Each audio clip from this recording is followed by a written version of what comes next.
problème plus profond yo pas adressé, monsieur c'est Tenfus qui a accusé l'organisation internationale là de crise qu'a plongé le pays d'Haïti jeudi. J'ai lu, il est très simple, j'ai une impression qu'on parle beaucoup de sous, d'argent, n'est-ce pas? On dirait que avant toute chose, avant d'avoir un plan profond, sécuritaire ou politique, depuis belle lurette, Haïti attire à cause de l'argent qui peut s'en dégager. Je crois que les critiques ont été faites, les observations ont été faites sur la répartition de ces pactoles, n'est-ce pas? Parce qu'il y a presque $1 milliard qui va à l'humanitaire. On sait très bien des problèmes humanitaires, mais les problèmes humanitaires en Haïti, c'est la conséquence d'autres problèmes beaucoup plus profonds et qui ne sont pas touchés. Est-ce que nous devons comprendre que, à partir de ce que vous venez de dire, M. Tenfus, le but, c'est pas de résoudre le problème en Haïti, mais au contraire, c'est de profiter de la situation pour faire de l'argent. Est-ce que c'est ce que nous devons comprendre? Je ne vais pas faire de procès d'intention, mais ça a toujours été comme ça. Haïti est une source de revenus pour pas mal d'organisations, pas mal de personnes, n'est-ce pas? J'ai même une phrase en disant que l'exploitation de la misère apporte beaucoup de sous à ceux qui font cette exploitation.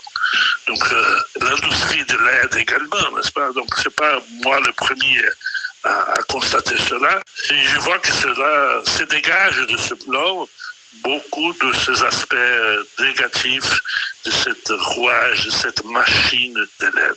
Haïti n'a pas beaucoup de chance avec ses plans et ses projets, mais joue un rôle essentiel dans cette machine de l'aide internationale, n'est-ce pas? Mais je crois qu'il y a d'autres aspects qui doivent être soulignés. En 2010, je suis parti de l'OEA et d'Haïti pour une raison toute simple. Je me suis opposé à un putsch par année par l'OEA, par les Nations Unies, inspiré par le corps groupe, essentiellement des États-Unis, la France et le Canada, contre le président Préval. Donc on sait très bien, Volpec a déjà démontré cela dans l'assistance fatale, le feu président Préval également a parlé de cela, à des enregistrements. C'est en fait historique, n'est-ce pas? Et je me suis opposé, Jean-Marc Bellerive à l'époque, il sait très bien de quoi il s'agit, de quoi je parle. J'ai souligné également dans mes livres. Or, qui parraine un coup d'État contre un président dûment et démocratiquement élu ne doit pas avoir toute notre confiance, n'est-ce pas? Ça, c'est la première chose. La deuxième chose, de toute cette crise actuelle et la crise sécuritaire a été posée à ce moment-là, a été couvée à ce moment-là, lorsqu'on a changé les résultats des élections 2010-2011. Par plusieurs raisons, mais je ne vais pas entrer dans les détails. Mais cela a commencé par cette inspiration de la soi-disant communauté internationale, les 3 pays que j'ai mentionnés, plus l'OEA et plus les Nations Unies. Donc, tout ce qui vient de ces 5 acteurs de la politique intérieure haïtienne, des affaires haïtiennes, il semble que doit être pris avec des pinceaux, pas avec la pointe des doigts. Il faut faire très attention parce que sinon c'est encore une fois de la poudre aux yeux. Je retiens que vous vous êtes opposé à un putsch parrainé par l'OEA, les Nations Unies, en 2010 contre René Préval. Vous êtes opposé à tout cela. Est-ce que c'est ce qui a valu votre éviction de l'Organisation des États américains aussi? C'est sûr. Sans aucun doute. On prend l'excuse de l'interview que j'ai donnée à un journal suisse, Le Temps. C'est vrai, j'ai donné l'interview, mais c'est une interview qui était faite en septembre, n'est-ce pas, a été enregistrée en septembre et publiée à la fin décembre pour m'avancer, n'est-ce pas. Mais la raison véritable, c'est celle-là. Je m'opposais au changement des résultats des élections. Et d'ailleurs, M. Colin Granderson, qui était l'observateur de l'OEA, de la mission de l'OEA, CARICOM, aussi il s'opposait, mais après il s'est tué, et moi je ne me suis pas tué. Également, c'est évident, je me suis opposé pendant cette fameuse réunion du 28 novembre 2010 à l'éviction de M. Préval, puisque M. Préval a été élu avec notre présence un Haïtien en 2006 au premier tour. Et aujourd'hui, on voit très bien comment il manque un Préval dans la politique haïtienne. politique nécessaire pour réaliser valablement sa transition sortir dans la dictature pour arriver dans la démocratie. Nous invitons à côté M. Setenfus. Ces Haïtiens ont décidé. Mais par exemple, quand il apporte le choléra en Haïti et se cache derrière son immunité pour ne pas prendre ses responsabilités, c'est un fait. J'invente rien. Est-ce qu'on peut avoir confiance dans une organisation qui fait ceci? Quand l'OEA participe en silence et ensuite par derrière le changement des résultats de la volonté des électeurs haïtiens, du peuple haïtien en 2010-2011, quand elle participe également aux tentatives de putsch contre le président dûment élu, démocratiquement élu, est-ce qu'on peut faire confiance? Dans le cas d'espèce, si vous me permettez, dans la fameuse réunion du 28 novembre 2010, c'est lui qui représentait l'OEA, c'était pas moi, c'est M. Ramdin. Il est venu exprès de Washington. Il était là. Il a gardé le silence. C'est moi qui me suis lancé dans la bataille pour m'opposer au putsch contre le président Préval. Point. C'est l'histoire. Et pourtant, on s'approche là d'un processus référendaire qui est en cours. On s'approche des élections. Et on sait que ces organisations, ces structures vont être pleinement impliquées dans ces processus qui sont en cours. Il y a de quoi s'inquiéter, vous dites? Bien sûr, un peuple qui n'a pas les moyens, n'a pas les conditions d'organiser ses propres élections, c'est un peuple qui est soumis à des pressions extérieures. Il y a toujours eu le fait que l'Haïti n'avait pas les moyens financiers pour organiser ces élections. Le président Privé a prouvé le contraire, a organisé avec des moyens financiers. Ça, c'est un pas qu'Haïti devrait franchir. J'ai toujours dit que les élections en Haïti coûtent trop cher. Vous voyez, pour donner un ordre de comparaison, au Brésil, chaque vote valide, je fais le calcul, coûte $2. En Haïti, chaque vote valide coûte $40. Pourquoi? Pourquoi ça coûte 20 fois plus qu'en Haïti? Donc, il faudrait se pencher sur cela. Et ce n'est pas seulement le vote, c'est ce qu'on fait avec le vote.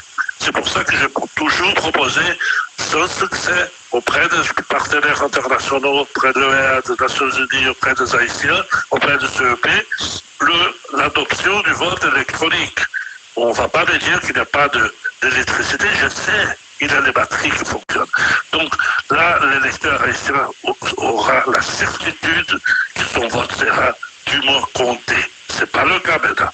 Donc il y a pas mal de problèmes. J'essaye d'aider à travers mes réflexions, mes communications, mais je vois qu'il y a des forces contraires et qui veulent manipuler la volonté du peuple haïtien. Pour revenir à notre sujet, monsieur l'ambassadeur, cette feuille de route est axée sur la stabilisation de la sécurité, la réponse humanitaire, le consensus politique, la légitimité électorale et le développement durable.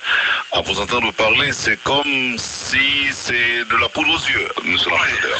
C'est des mots en l'air. Ça, on sait très bien qu'on peut partager cette crise multifacétaire, multitude de crises en Haïti, mais j'ai toujours défendu l'idée que la crise est avant tout politique, qu'il faudra un pacte de liberté et garantie démocratique entre les acteurs politiques.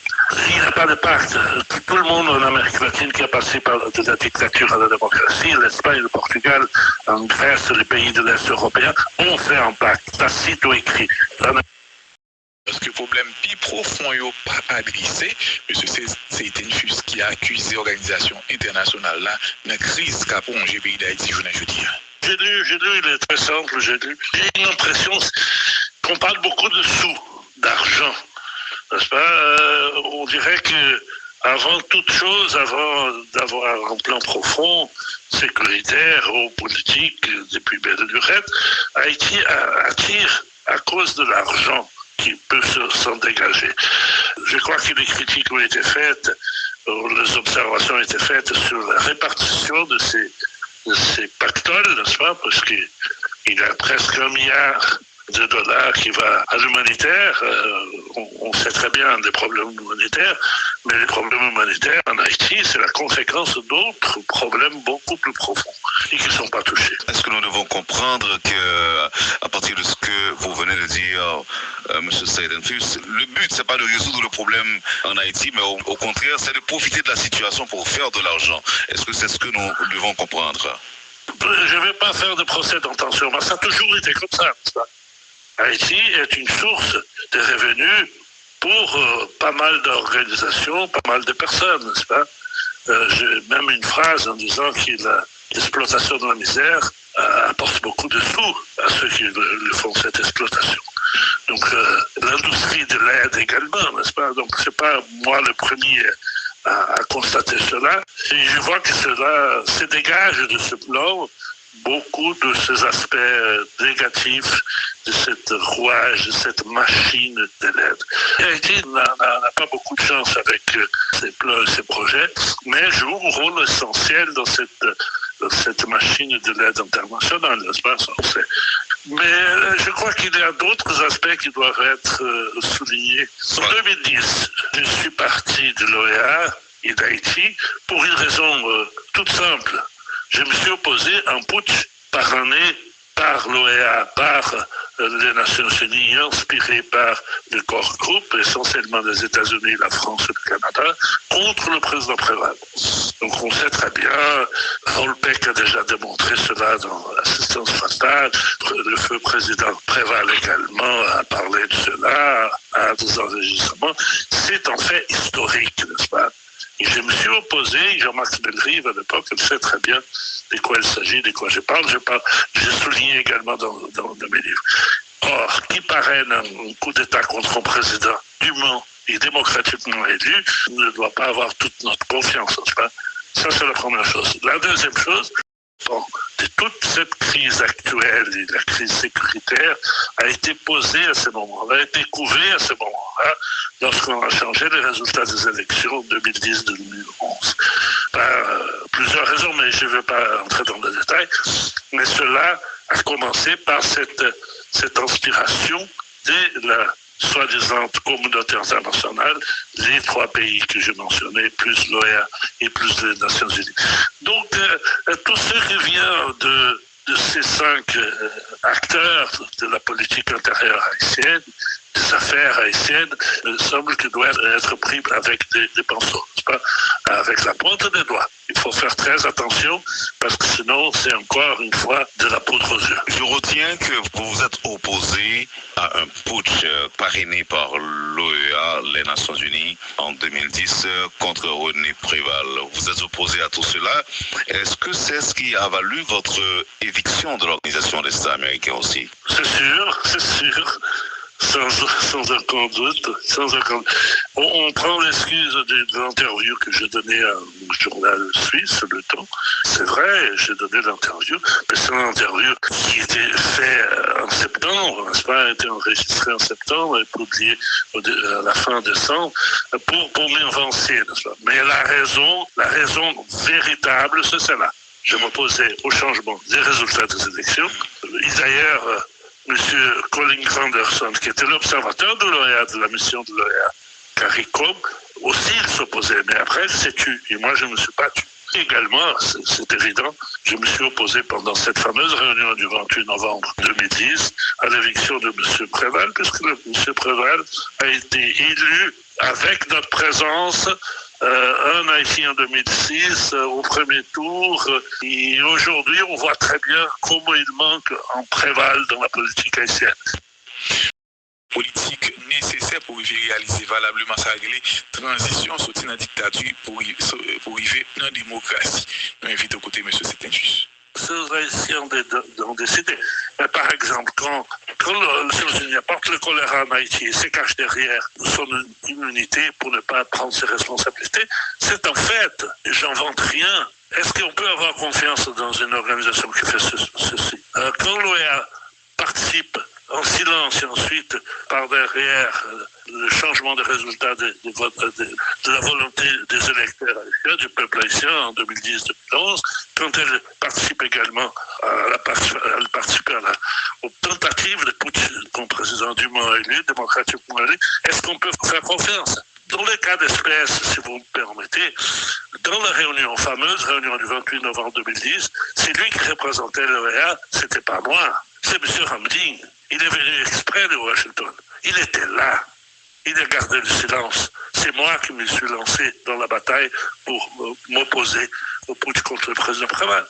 Point. C'est l'histoire. Et pourtant, on s'approche là d'un processus référendaire qui est en cours, on s'approche des élections et on sait que ces organisations, ces structures vont être pleinement impliquées dans ces processus qui sont en cours. Il y a de quoi s'inquiéter, vous dites? Bien sûr, un peuple qui n'a pas les moyens, n'a pas les conditions d'organiser ses propres élections, c'est un peuple qui est soumis à des pressions extérieures. Il y a toujours eu le fait que l'Haïti n'avait pas les moyens financiers pour organiser ces élections.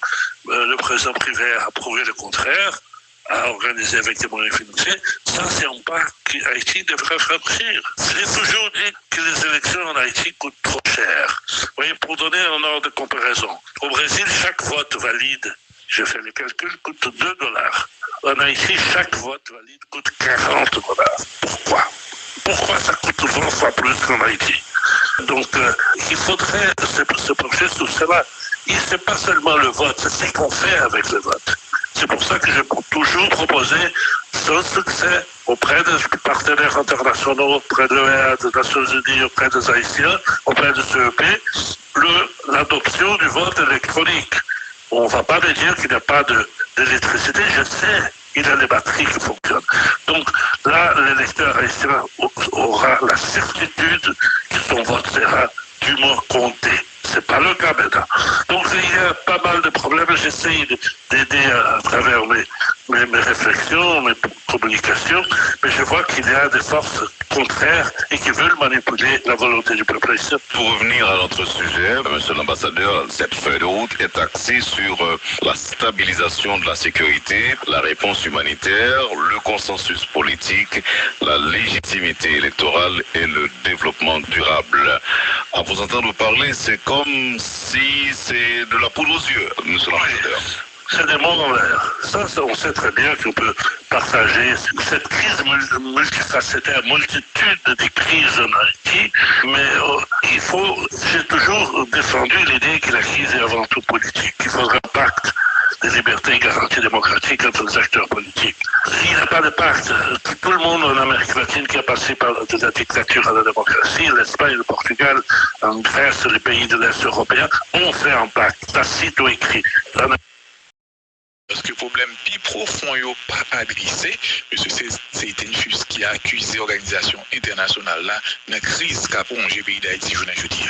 J'ai lu, il est très simple, j'ai une impression qu'on parle beaucoup de sous, d'argent, n'est-ce pas? On dirait que avant toute chose, avant d'avoir un plan profond, sécuritaire ou politique, depuis belle lurette, Haïti attire à cause de l'argent qui peut s'en dégager. Je crois que les critiques ont été faites, les observations ont été faites sur la répartition de ces pactoles, n'est-ce pas? Parce qu'il y a presque $1 milliard qui va à l'humanitaire. On sait très bien des problèmes humanitaires, mais les problèmes humanitaires en Haïti, c'est la conséquence d'autres problèmes beaucoup plus profonds et qui ne sont pas touchés. Est-ce que nous devons comprendre que, à partir de ce que vous venez de dire, M. Seytenfus, le but, c'est pas de résoudre le problème en Haïti, mais au contraire, c'est de profiter de la situation pour faire de l'argent. Est-ce que c'est ce que nous devons comprendre? Je ne vais pas faire de procès d'intention, mais ça a toujours été comme ça. Haïti est une source de revenus pour pas mal d'organisations, pas mal de personnes, n'est-ce pas? J'ai même une phrase en disant que l'exploitation de la misère apporte beaucoup de sous à ceux qui font cette exploitation. Donc l'industrie de l'aide également, n'est-ce pas? Donc c'est pas moi le premier à constater cela. Et je vois que cela se dégage de ce plan beaucoup de ces aspects négatifs de cette rouage, de cette machine de l'aide. Haïti n'a pas beaucoup de chance avec ses plans et ses projets, mais joue un rôle essentiel dans cette machine de l'aide internationale, n'est-ce pas? Mais je crois qu'il y a d'autres aspects qui doivent être soulignés. En 2010, je suis parti de l'OEA et d'Haïti pour une raison toute simple. Je me suis opposé à un putsch parrainé par l'OEA, par les Nations Unies, inspiré par le corps groupe, essentiellement des États-Unis, la France et le Canada, contre le président Préval. Donc on sait très bien, Raoul Peck a déjà démontré cela dans circonstance fatale. Le feu président Préval également a parlé de cela à des enregistrements. C'est en fait historique, n'est-ce pas? Et je me suis opposé, Jean-Marc Bellerive à l'époque, il sait très bien de quoi il s'agit, de quoi je parle. J'ai souligné également dans mes livres. Or, qui parraine un coup d'État contre un président dûment et démocratiquement élu ne doit pas avoir toute notre confiance, n'est-ce pas? Ça, c'est la première chose. La deuxième chose,